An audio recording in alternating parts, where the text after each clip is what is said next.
राम्रो काम भएछ क्या यो दार्चे गाउँमा। यो चाहिँ मैले पहिले पनि सोचिरहेको थिएँ, तर एकदम यो देख्नु पाउँदा मलाई एकदम रमाइलो लाग्यो हैन।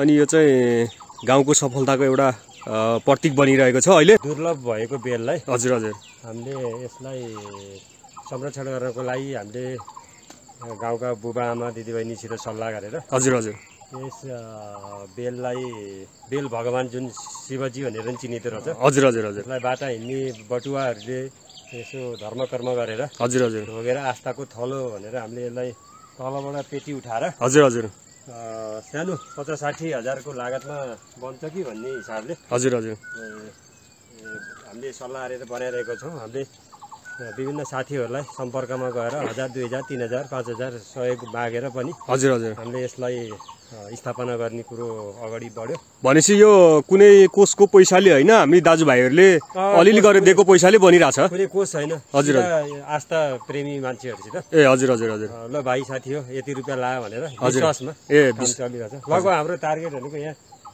जाली यसलाई ग्रिल पनि हालौँ कि भन्ने सोच छ। हजुर हजुर अब साथीहरूले कतिको यसो सहयोग गर्नुहुन्छ त्यो आधारले ए हुन्छ। धेरै राम्रो काम गर्नुभएछ। हेर्नुहोस् है साथीहरू, यहाँ बेल पनि फलिरहेको छ होइन, सबै बेल फलिरहेको छ।